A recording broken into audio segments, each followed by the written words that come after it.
I had a gun in my head and everything made sense. It's just like, I don't belong. I feel the depression and the sadness and the darkness is just not in your head. It permeates in your bones, in your tendons and everything. Summer of 2017, where I almost took my own life. Rob Sirstins is a former Division I athlete and the author of Ego of the Warrior. For nearly a decade, he's worked as an empowerment coach, guiding people to heal, find purpose, and create true freedom in their lives. Growing up in Salt Lake and being adopted into Mormonism was total fuckery. It got to the point where it's just like I either pull the trigger or else if I set this gun down, I have to live with purpose. After you put the gun down, how do you start to uncover purpose? Through my work and my healing, I'm like, okay, there is a purpose here. And I just slowly started finding it, and then things started opening up. I am very good at finding the North Star and helping people get there. I always go over the 4 pillars is first and foremost. Second, can you be and the third is something all of us work on is and so if we apply those 3, then that takes us to the 4th one is I think that's about as good a definition as I've ever heard. Welcome to Money Stories, where we have conversations about money, meaning, and what makes a truly rich life. Today, I am joined by my dear friend, Rob Sirstins, former D1 athlete, found his calling as an empowerment coach, author of Ego of the Warrior, and just a beautiful human, someone I deeply respect. Rob, welcome to the show. Thank you so much. Grateful to be here. Yeah, well, let's dive right in from the beginning. How did you grow up with money, and how did that drive you to become successful? I can't say I grew up with money, which is interesting. My life started in kind of chaos. I was born to about a 16, 17-year-old little girl. And I don't know if she was homeless when lived in a shack. And I had a 4-year-old sister already at the time when I was born. And luckily, I was able to be adopted with my sister. And so I have reference points. And as she has done her healing, she's been able to recollect a lot of memories. And, you know, she suffered a lot of abuse growing up with our biological mother. And because of that, you know, the nervous system records all that as well as a baby. And luckily enough, 3 months later, we got adopted to a beautiful family in Salt Lake City, Utah. I was born in Phoenix. My sister was born in Spokane, Washington. And so my family, my parents that raised me are my parents to this day, right? And unfortunately, you know, it came with its troubles. I grew up in Salt Lake, East Side, where no one else looked like me at all. And because of that, you know, I suffered a lot of bullying, a lot of racism. And even though my family and parents loved me dearly, we suffered financially a lot. And I remember we moved every 1.5 to 2 years. I learned nothing but scarcity. And if you don't have it, you just put it on credit cards to survive. And so that's how my brain started recording not only survival, but not really being grounded in one place at a time. And what did that leave you with as you were growing up? What beliefs or stories did you have about money, about belonging? For me, money was always hard. You had to work very, very hard just to break even. It never came easy. And there would be birthdays where there wasn't anything. We got evicted my sophomore year in high school right before Christmas, the week of Christmas. And I remember it was snowing, it was freezing, and I had to call up all my high school buddies to help throw all our stuff in the truck, the moving truck, or else we were going to lose everything that we didn't have. And so for me, it took a long, long time to understand how money actually works energetically and finding a place where it can actually flow when you find your path. Because for me, it's just like, well, my dad did sales, my brother did sales, So I should do sales. And Mike, you know me very well. I am not a salesman at all. Right? But I tried that. Like I got my college degree after playing football at the University of Utah. And I'm like, yeah, this should come easy. And all my friends and teammates, right, like if they didn't go in the pros, they were in like medical device sales or pharmaceuticals. And they were just making money hand over fist. I'm like, oh yeah, I'm going to do that too. I couldn't get hired for my life. Right? And it messed with me a lot. So I went from sales gig for 2 years. It's like same way I moved growing up as a kid. I went from job to job. And what I realized is like how much I hated it. I hated it. It was very inauthentic to me. And I can be charming when it's time to be charming, you know, when I like with the girls growing up and stuff like that. But when it comes to like being charming with someone else that I just want you to buy from me to make money, didn't feel true to me, you know, and now I can look back and reflect at that. And so I didn't do well. And some jobs I got fired from, let go. Other jobs I tried to like make a jump higher and just like nothing really panned out, right? Until I was actually forced where for a good 2-year period, I'm like, I couldn't get back in the job cycle at all. I had a degree, had a 10-year resume, and I had to resort to personal training just to make ends meet, right? That was really, really tough. And as I did that, I was in the darkest time of my life. I had to move back in my parents' basement apartment at 35, figure things out. And then all of a sudden, like through my work and my healing, I'm like, okay, there is a purpose here. And I just slowly started finding it. And then things started opening up. I'm like, oh, this makes more sense. And I've been doing it it'll be 9 years coaching next month. It's amazing. And I've had a front row seat to a lot of that evolution. And you approach the work with a bravery that is, it's rare and it's beautiful. And it's been an honor for me to watch. But before we get to the healing, I'd like to back up and, you know, you've already touched on some of the hardship that you went through, but you found solace in athletics. Talk to me about that journey. You know, that is the one place where I belonged. I could walk onto a court, I could walk onto a field and be the best out there every single time and be better than guys a couple years older than me. And I took pride in that and I knew that immediately. And I fell in love with the game of football and later on the game of rugby. And I was never a great rugby player. And I still run around with my team once a week during the spring and summer. They just knew to give me the ball and I would score. As far as rucking and tackling, I was terrible. I'm just like, I'm a running back playing rugby, and they all knew that and they took care of me in that way. And I did really well. I even got invited to play with the USA Eagles at a high school. And I decided to take on and go to the University of Utah for football because it had to be one or the other. I love sports. It was a place where I didn't feel less than. I didn't feel the racial prejudice that I did outside of sports because, if anything, I was supreme when I was there. And that felt really good, right? But it was funny. And I was even talking to my partner, Brandy, about this the other day. It's just like on one day, you know, during the season of football, my bullies would become my best friends. And then after the season was over, they'd be back to being my bullies. And so it was an interesting thing to look at. And it caused a lot of confusion of how I belonged. And if I could not show value outside of the sports realm, there was a lot of confusion. And this is stuff I'm still working through today, right? Especially with everything going on in the world, right? It's just like, where is this place where I can find safety and bring value and be seen as equal? Yeah. And you know, I think that it's worth digging into those feelings, that lack of belonging, because I think racism is such a charged topic nowadays. And, you know, fundamentally it comes from not being able to put ourselves in that person's shoes. Right. So here you are being raised by a white family in a predominantly white area. Right. And even within those dynamics, there's still a distinct undercurrent that you're not one of us. Sure. Can you just dig into that for me so we can really get a sense of what that might feel like? Growing up in Salt Lake and being adopted into Mormonism was total fuckery.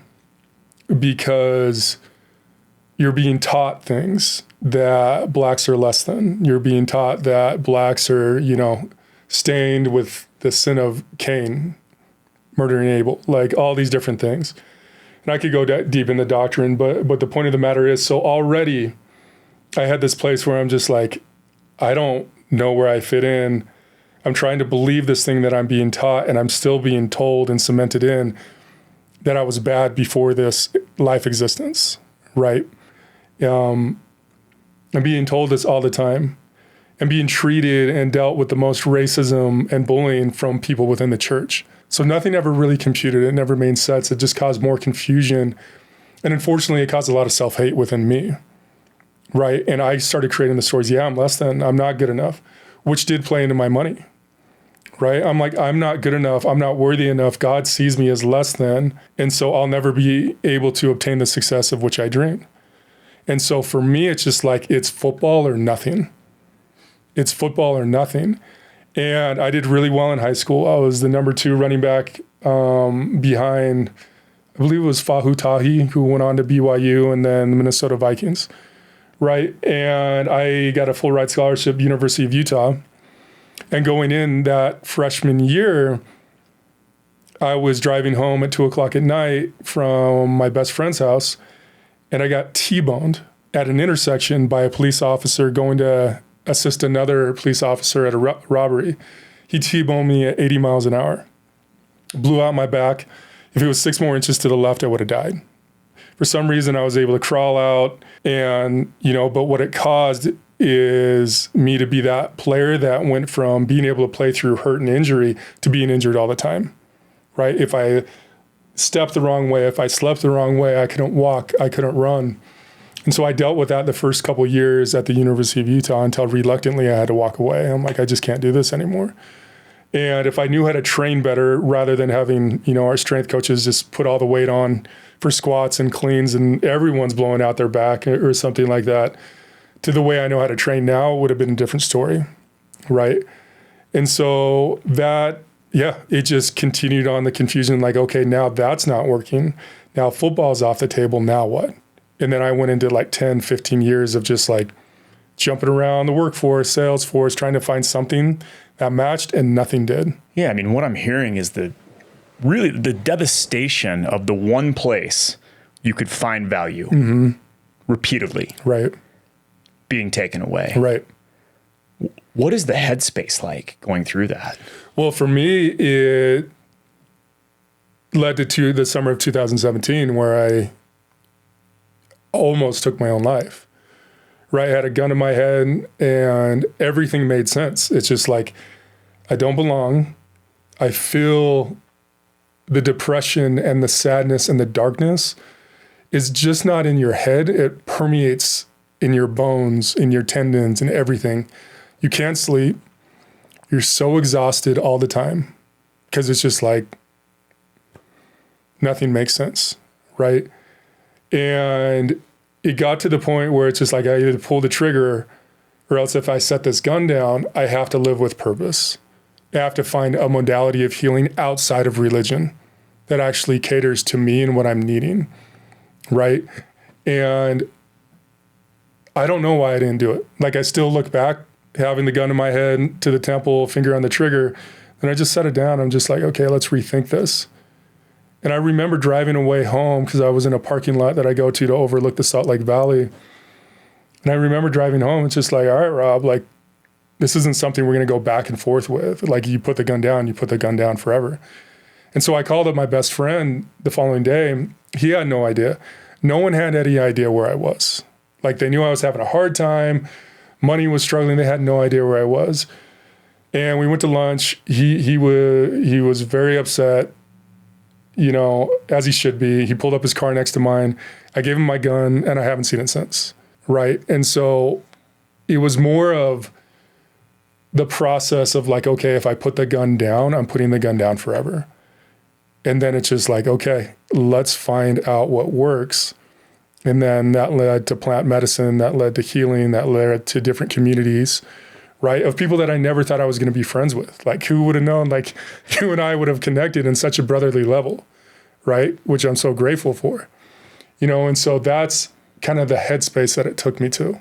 Well, thanks for sharing with that level of vulnerability. I know it's not easy to talk about, but I also just want to recognize and honor your bravery, because I think it's easy to take these concepts as abstract, and hearing the real level of damage.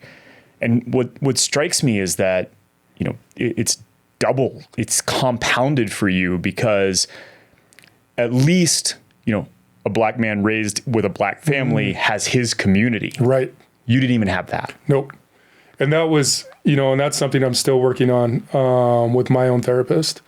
We were talking about that the other day. It's just like I had no point of reference or safety, even though my dad was the safest man I know to this day. Like if he found out I was being bullied or anything, he'd be knocking down doors, right? He didn't care. He'd be at the school. He'd be, but at the same time, I needed more than anything a man of color to be like, hey, I got you. This is what I see. And he couldn't do that, right? He could protect me. He could love me, but not having a community to fall back on was really hard. And here's the greater fuckery of it all. When I signed my scholarship at the University of Utah, I was so excited because I'm like, oh, I'm finally going to be around other men of color. And I couldn't wait. And I remember the first athlete party I went to. Those dudes wanted nothing to do with me. I was an alien. I was a white dude in a black dude's body, right? I wasn't from the inner city. I didn't speak like them. I didn't dress like them. I didn't understand the culture other than what I saw on TV. And so I'm just like, great, more fuckery. I don't even belong there. Right. And over time that changed and shifted as they saw me on the field. And as we got to know each other, they still clown me a lot, and that's fine. And they still do to this day, which is great. It's fine. Right. But it's still that place of I am an alien. Right. There's these parts where it's just where do I find the place and the footing that I need to be I do belong here. Yeah. I'm struck by the sheer sense of loneliness. And after you put the gun down, how do you start to uncover purpose? You knew you needed something outside of yourself to connect to. It was crazy how it happened, because, as I was personal training, I just had this idea. I'm like, I'm going to create, and I'm not a creator at all, right? That's not, but I put together and I built this handheld vibrating muscle roller for the smaller extremities of your body, like your forearms and things that you can't get to. Like now you have the guns that do, massage guns that do, but before those came out, it was really cool, and I called it Vibral. And I called up one of my buddies and I'm like, hey, do you want to help me invest in this and back me on this? And because he was a venture capitalist, he did very well. And I met with him, and he's like, yeah, this is a great idea. He's like, let's put it together. I'll throw some money at it. You put some money in it. And I put just maxed out all my credit cards. And he's like, let's put it on Kickstarter to see how it goes. I'm like, great. We funded within 2 weeks, right? We funded $55,000 within 2 weeks. I think our goal was 30, just proof of concept. As soon as we funded, he emptied out the account and said, peace out. And so I couldn't deliver on anything. I didn't have the money. And so for the next year, I was running around trying, to meet with different people. So even sports teams and teammates, and everyone's like, this is a great concept. And where'd your partner go? And explaining that no one wanted to touch it, till eventually I just had to let it go, right? The point I'm making is the golden nugget, or the collateral beauty I got out of that, is he's the one that introduced me into plant medicine. He's the one that before I didn't know anything about it. I didn't drink, I didn't smoke, I didn't do anything before that. And that is what shifted significantly my trajectory of healing, is finding plant medicine, because then it eventually brought me into the community and the friends that I have now, right? And once I did that, and finding safety and finding, other people have similar or different stories. Other people have dealt with suicidal ideation. Other people have dealt with bullying. Other people have dealt with far worse things that I could ever think of. And just seeing and be able to hear other people's stories was actually very healing for me, right? And then it took off, and here we are. Yeah, I mean the journey from pure utter aloneness to community after not fitting in your whole life. Right. I mean, how profoundly healing was that for you? It was great. And it still is. It's something I think about often, right? And I have a lot of gratitude for it because, and I know a lot of people go through this, it's just like, I'm on a fucking island by myself, right? And no one sees me, no one will understand me, especially with the men's epidemic of suicide. And that's something I really try to convey through my coaching. It's like, you don't have to be on an island if you don't want to. There's other people that can see and hear you and empathize with where you're at, right? But because of our ego, and I was one of those men as well, we feel like we just got to sit on that island and suffer until we can't suffer anymore. I'd love for you to dig in because I've heard you speak on this before, but how were you reinforcing that story of aloneness? How was I? Yeah. I think I was reinforcing it because when you get in that place, you can't see any other way out as much as you want to, right? And you even hear like, and it's very oversaturated with men and women on social media. It's just like, well, just be vulnerable, just be vulnerable. Not everyone deserves my vulnerability. Not everyone can hold my vulnerability, right? And that's something I've had to learn over and over. But the thing for me is identifying the areas that I was most afraid to do, right? And if I had fear within my body with a possibility of something helping me, I'm like, let's do it. It's either that or the other way. And the other way, there's no coming back from, right? And there's a difference for me of not being called to do something and feeling fear. And fear is usually always the door to step through. It's so beautifully said. So you step into plant medicine, you start to find community, you start your path of healing. Can you take us through some of the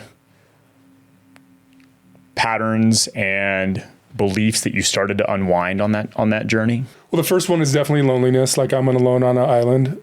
The second one is, one of the biggest ones is obviously like the victim, right? And placing blame. And for me, it's something I still unwind to this day because we hear it all the time, like you are not responsible for what happened to you, but you are responsible for your healing. That sounds great. It sounds great, but when you're viscerally holding so much pain and trauma and confusion, and the world is still amplifying that pain that you see day to day, there is a place where it's just like, okay, like I can take accountability for what's mine.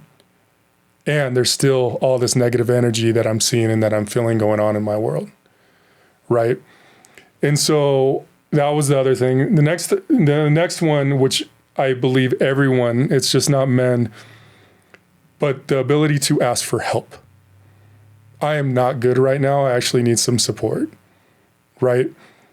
That is a superpower that it's like a new muscle you got to build, right? It's just like, okay, I've tried this over and over to self-process. It's not working. What am I missing, right?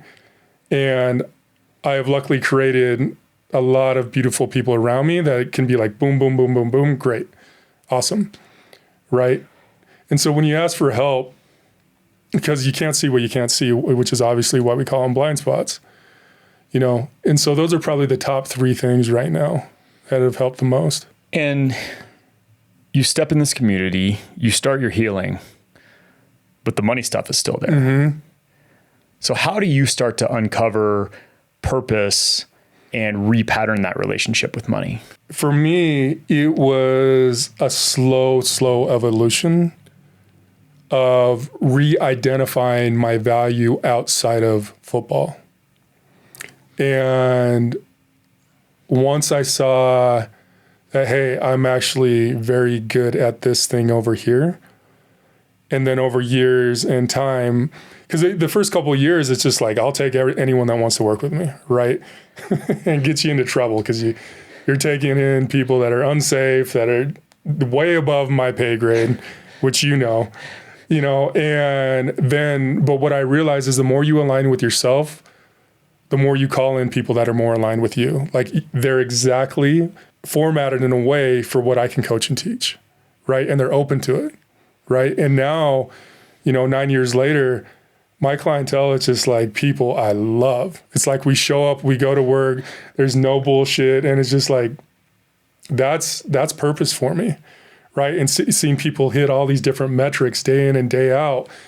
And it's just like, there's just like, thank you, Rob, so much. You changed. I'm like, I didn't do anything. I pointed, you chose to go there. That's all you. And that's what I love. Yeah, it's beautiful. And I've watched you do it for so many people, but how did you get started? Like, how did you even step into coaching? Yeah, that's a great question. So when I was personal training, trying to figure out what I was going to do, it was like simultaneously within 1 week, and I was personal training at 2 different gyms. I think 5 different clients said, Rob, you should really think about life coaching. I'm like, that just sounds stupid.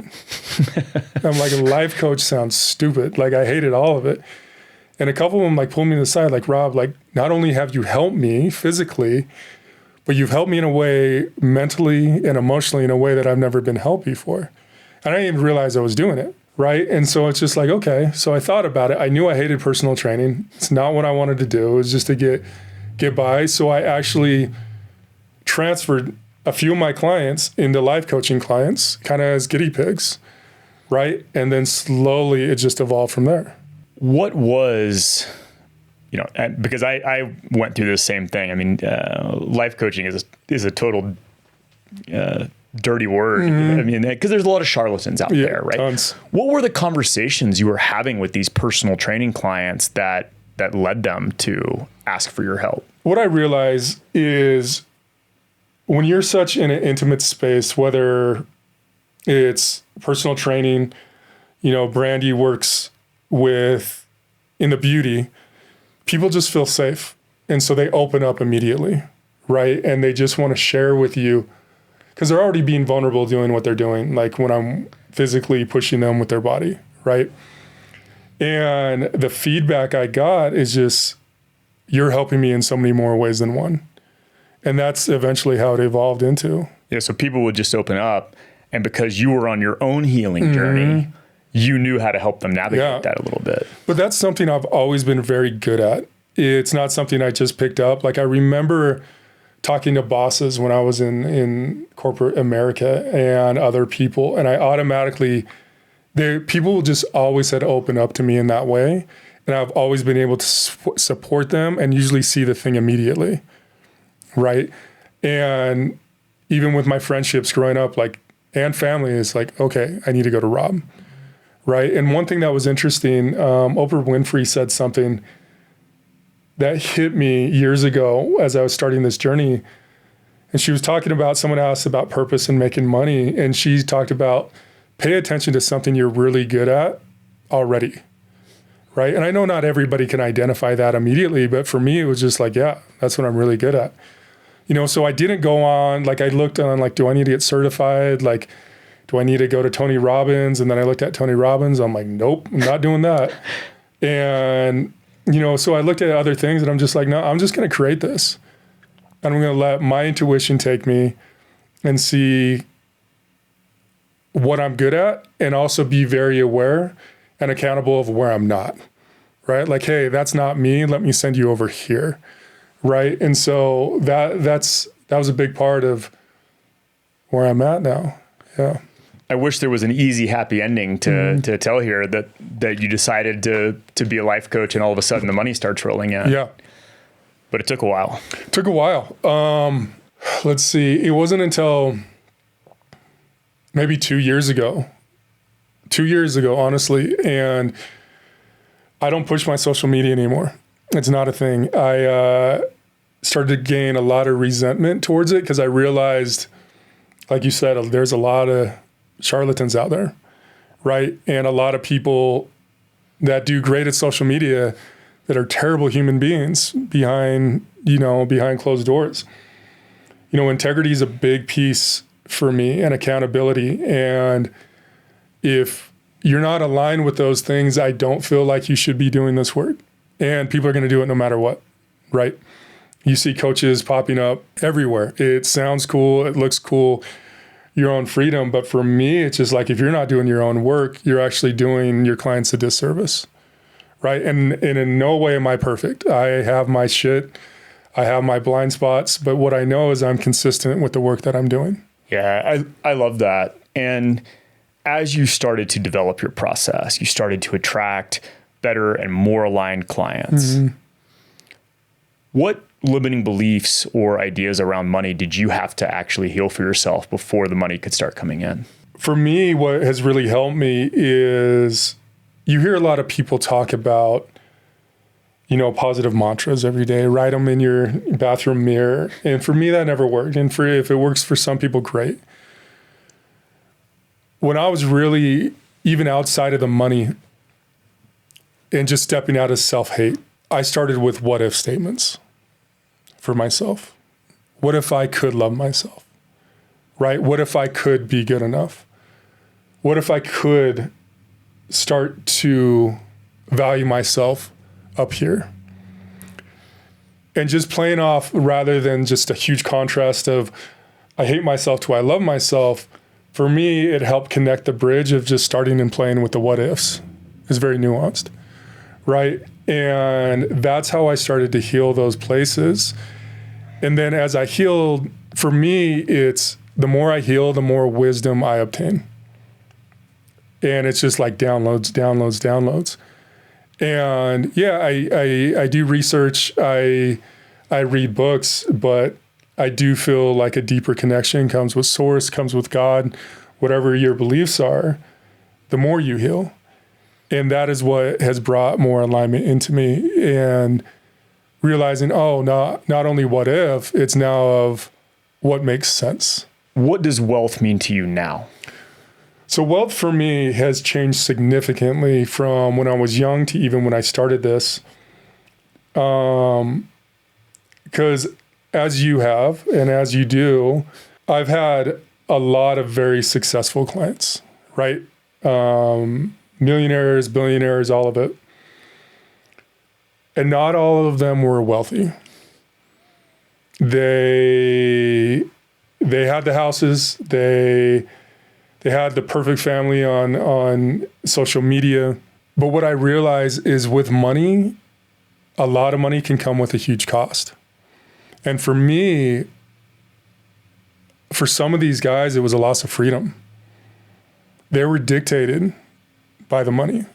I had some clients where it was always about more, where they neglected their family, they neglected their wife, and now they're exiting and kids want nothing to do with them. Wife has already left. For me, that's not wealthy. Wealth for me is freedom, is absolute freedom to do what I want when I want to, with no constraints. And I've been living that wealth for a while now. And for me, that's absolutely beautiful. I have the house, I'm in a long distance relationship back and forth. I only have my daughter, and then I have 4 stepchildren. And to be able to provide and support where I need to, and, take my daughter wherever she wants to go and whatever she needs. And I do spoil her. I'm not going to lie. She's my only one. So she's going to get spoiled. Well, wealth is freedom, right? I'm not allowing the more to create a black hole. That's my only obsession. It's what it gives me. And that's alignment for me with wealth. And how do you help people bridge that gap? That, that client that comes to you that has financial excess, but no true wealth. What do you walk them through? Well, it's reestablishing their values. Like, why are you here in the first place? Well, my marriage is suffering. My kids want nothing to do with me, right? And because like most people, all of us grow up, it's just like, I want the money. I want the house. I want the cars. And I'll do anything to do that. And we forget that we neglect the things that are actually important, that actually mean something, right? And so it's reestablishing the values. And then, okay, what are you willing to do to obtain those new values, right? Do you actually need to go,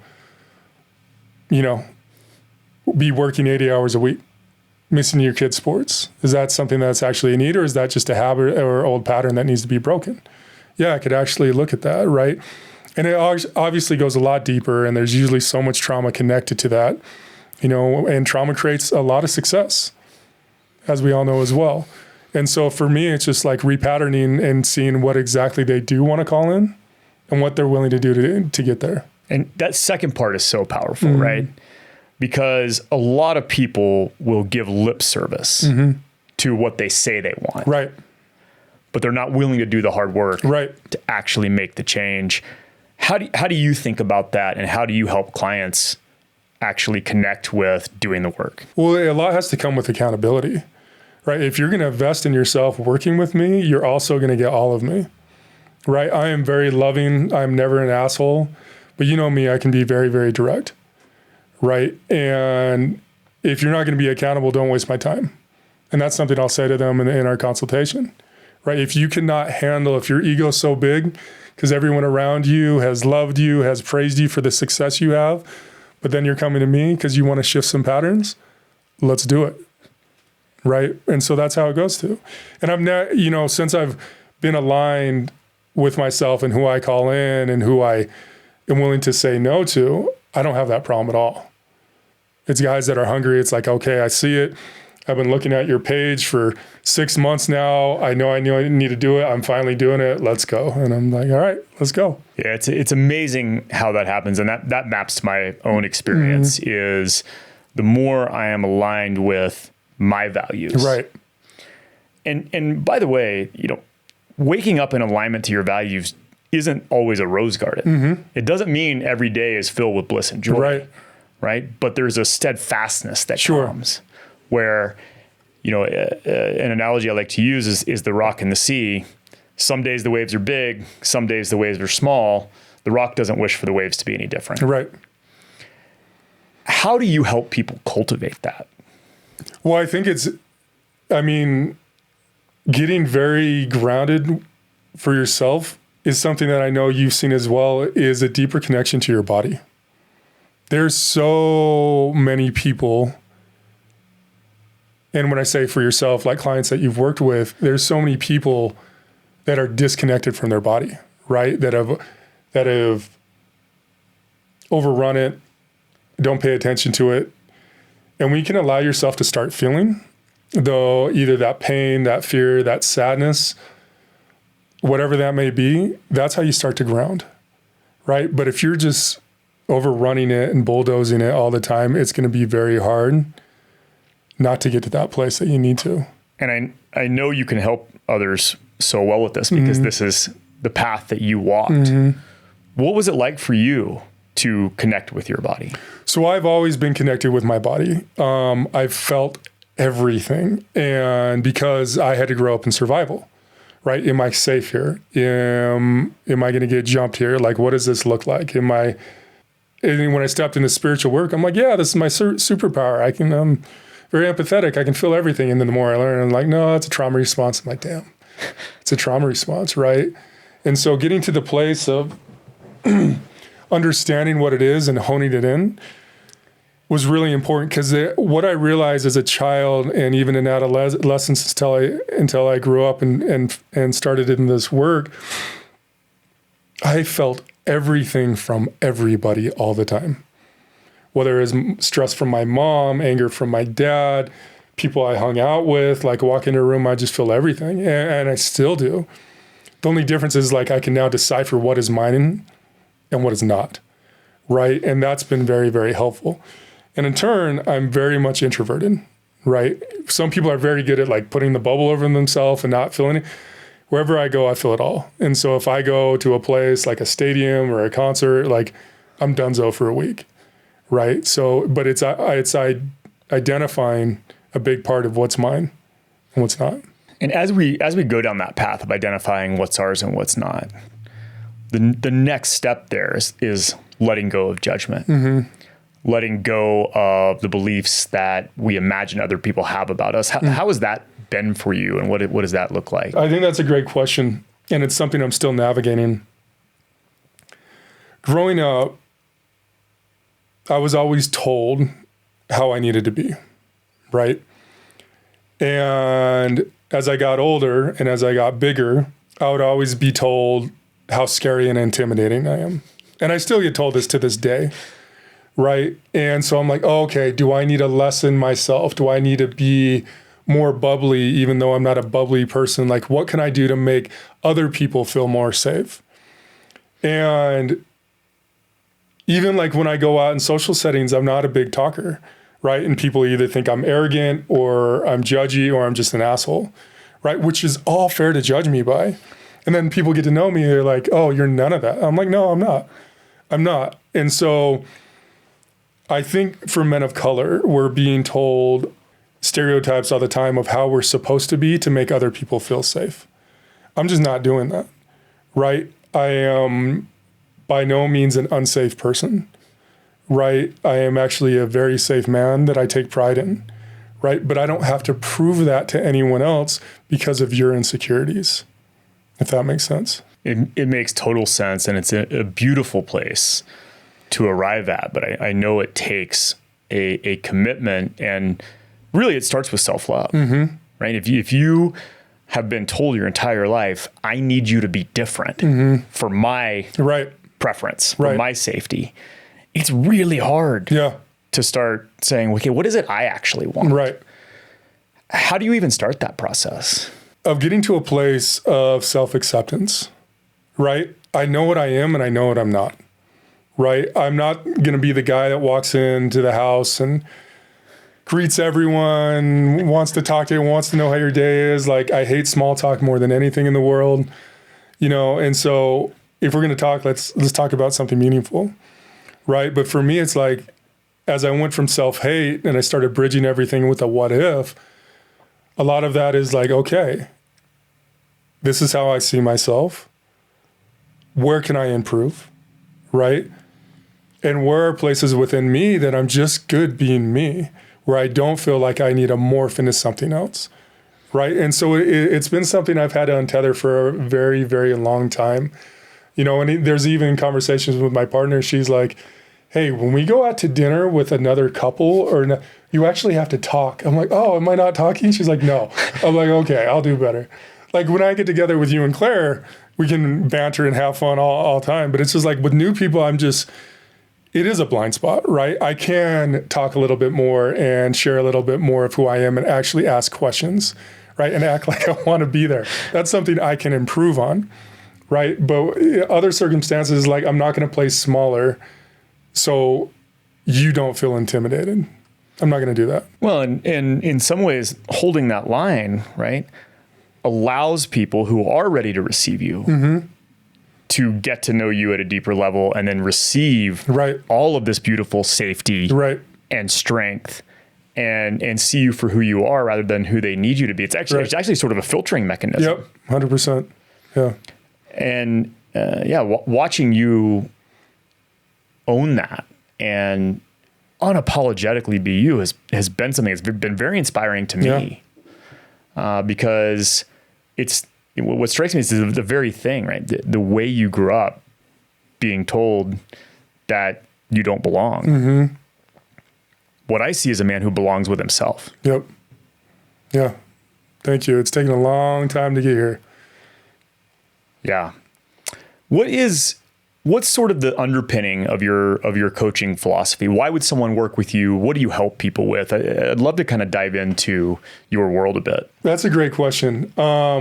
After 9 years of doing this, you think I'd have a great elevator pitch, and I don't. You know, I've built a beautiful business off referral only, which says a lot. You know, I have nearly 100 5-stars on Google, and that something that I'm starting to like celebrate a little bit for the success that I've had. I am very good at finding the North Star and helping people get there, right? You want to go north? Let's get there, right? And I'm very good at mirroring people, their stories, their bullshit, and helping them in a very lovingly, either fatherly or brotherly way, get to where they need to go, right? I have a very powerful intuition where I can support people in the success, in finding power within their relationships. And I never thought in a million years I would absolutely love doing what I do. And I love doing what I do, right? It is a lot of fun. And, you know, every single one of my clients I can say is just like, I have such a deep love and admiration for. And because there's such a responsibility that comes with what we do, right? If you're going to invest in me and in this path, we're going to get there no matter what, right? And so, yeah, we can break down all, but what I realize is just like, I can't say just one thing because every client and every story is so different, as you know, right? And so, yeah, that's kind of the breakdown of it. What I see, if I may reflect, is a man who is deeply embodying healthy masculinity. And, you know, based on plenty of conversations, I'm not super into this divine masculine, divine feminine thing, but I think there is a lot of unhealthy masculinity in the world. So how do you think about masculinity and what does it mean to you? You know, with the men that I work with, I always go over the 4 pillars. Is integrity first and foremost. What is your character and values like? And do you hold to them? What do you like behind closed doors when no one's watching? Right? That is very, very important first and foremost. Second, can you be accountable? Can you own your shit?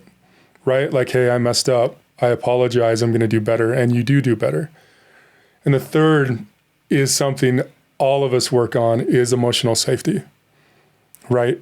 With partnerships, with other people, like, can you actually just be a safe man and regulate your emotions, right?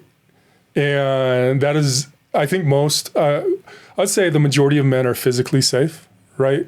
They're not, you know, creating fights and hitting people and hitting their partner and stuff like that. But when it comes to emotional safety, it doesn't just mean we're not screaming and yelling. It also means, are we disassociating? Are we just shutting down and not sharing where we're at? So everyone in the house feels uncertain and scared as well. And so if we apply those 3, then that takes us to the 4th one is leadership. It makes us worthy enough to lead. And that's how you lead in a proper way. The problem that I'm seeing today, especially on social media, is this red pill attitude where we focus all the blame on someone else that is creating our life. I'm not getting my job. I'm not living the life I want. I'm not happy because X, Y, and Z. That'll keep you out of powerful masculinity faster than anything else, right? There's a problem where more people are creating separation rather than unity.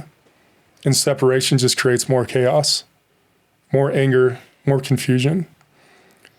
What I see needs to happen to truly embody masculinity is identifying where you're not showing up safe, accountable, or with integrity. And that's what I'm seeing right now. Man, I love that answer. And, you know, for the people listening, I think that's about as good a definition as I've ever heard. And the reality is that can apply to women just as much. 100%. Right. And that's why I have such a problem labeling any of those qualities as masculine or feminine. It's shared language that we can all understand, but those are the qualities of a great human. Right. And I know you work with a lot of women too. How do you apply that framework to women? You know, women usually come to me because they want to create and learn what safe masculinity looks and feels like. And if I'm not working with their husband as well, and they're coming to me separately, I take great pride in that and holding that container for them. It helps reprogram their nervous system, like, oh, this is what it looks like. This is what it feels like. And there'll even be situations where I create a disagreement and they can be held in safety within a disagreement rather than shouting, yelling, or any form of abuse, right? And so they get to know what that looks and feels like is something very, very important. A lot of the lack of safety comes from one primary emotion, which is anger. Mm-hmm. What is your relationship with anger like, and how has that evolved? Yeah, I think that's a great question, because as men, we grow up, it's with a huge contrast. It's either like you either need to be good or else you're angry, right? And anger and rage was kind of celebrated as boys and as men. It's just like, but you don't show anything else in between that. You don't show sadness. You don't show any type of emotion because that's weak. And so I've had to reprogram and look at, because I used to have a lot of rage, and you and I have had great conversations about rage. Anger is an absolute necessity to all our human emotion. Where we need to show up is actually, can we actually develop a relationship where we're safe with our anger, right? How can we channel it in a way where it doesn't take away safety from anyone else, right? And our anger does need to be expressed, just as women. Women's anger gets to be expressed as well. The place where I reflect back to when you and I were in Austin and we discussed rage is something we hold in the tool belt, right? I remember this conversation. And when we only need to protect, that's when rage comes out, right? For me, rage came out everywhere. As a kid, I never got angry in sports. I found I played better as a running back and as a winger in rugby when I was not angry. I could just flow. Some people are very good at playing. There's some friends that I have, like, yeah, they need to play angry. I didn't. But recalibrating that and realize I actually don't need to go into rage, but if I do, what is it that my rage is actually protecting? What is behind the rage? Well, it's anger, sure, but deeper under that is the sadness that we're protecting, right? And so if we can kind of reverse engineer and get to the sadness and look at that and bring it out, that's how we start to heal it, right? And that's, for me, that was a lot of inner child work that I am still doing till this day. I trust myself in a way now where, you know, my anger is talking like this, might have a little more activation, doesn't need to go into screaming and yelling. And it was interesting because, you know, my partner and I got into an argument a couple weeks ago where I'm like, wow, like 4 or 5 years ago, I'd be screaming and yelling right now. And I'm talking like this, sitting on the couch like this, so she doesn't feel like, you know, I'm not agreeing with her at all. I'm angry, I'm activated, but I didn't take away safety, right? And in the past I have, right? So it was a great reflection for me. So Rob, when it comes to expressing anger, I think this is such a difficult and yet deeply necessary skill for men, right? We either, as men, tend to express anger in unsafe ways or just wall it off, right? Get rid of it, push it down. How would someone begin to have a healthy relationship with anger? I think the number one thing that has really helped me is being able to express I'm angry. I don't have to say anything else. I'm angry right now. That goes actually a long way. That way, no one around me is guessing where I'm at, right? They're not just feeling my heavy energy, right? Number one. Number two is, like I said, developing a healthy relationship with anger is getting very clear when you're not in a triggered state is like, okay, when I'm angry, what am I feeling? Okay, what am I needing? And being able to identify those things, right? Sometimes we just need to walk. Sometimes I just need to go to the gym and throw some weight around, right? Or go to rugby and hit some guys. It feels good. And then I'm just like, I'm not as charged. I still feel strongly about this right here, but now I'm in a way where I can actually convey how I'm feeling, where it can actually be received. Because when we're in anger and that safety is taken away, it puts the other person in defense every single time, right? We're in defense. I got to protect myself. So I'm here to prove you wrong and myself right, right? That's how a lot of times we enter into that relation with anger when two people are activated. And so it's getting very clear of what you need and what is actually happening in your body. And as you practice that more and more, and just simply saying, hey, I'm angry right now. I am frustrated. Do you need a timeout? Can we reconvene? Sure, let's do that, right? And so there's no one clear way. It's getting a better understanding of how you're operating when you're in that place of trigger. Yeah, it's such a beautiful skill set. And you and I could talk endlessly about this, but this has been such a beautiful conversation. Rob, I know you're out on social media nowadays, but where can people find you if they're interested in your work, if they heard something today that sparked something in them and they want to get in touch? How can they do that? Yeah, I'm still up online. I'm just not posting videos other than like family and stuff like that, but just at Rob Sirstins, Sirstins. Then I have a website as well that needs to be updated. But yeah, you can find my links through there and contact me if you'd like to work. Great. And we'll have those links in the show notes. Rob, if you could leave our listeners with one thought, one idea, something you wish you knew earlier, what would that be? That is a great question. What do I wish I knew earlier? Wishing I knew that I was going to get to this point would have been great. And obviously, like, the positive remark would be, it's just like, yeah, you had to go through what you went through and for the wisdom you developed. And that sounds great. It sounds very Hallmark card. And you all also hear this, saying all the time, like, what doesn't kill you makes you stronger. And I'm like, in a lot of ways, my trauma has hindered me. It hindered me in a way of success. It hindered me in a way of belonging. It hindered me in a way of actually just developing normal social skills, right? And trusting human interaction. And yes, there's positives on every side, but for me, it is getting to know myself and the full acceptance of it. Like, that confidence is what I wish I knew earlier, because it would be remarkable to see where I am now compared to all the luggage I had to slowly unpack over the years. Yeah, and grateful for that version of yourself that put the gun down and stepped into the work, because it requires a lot of bravery. Yeah, it does.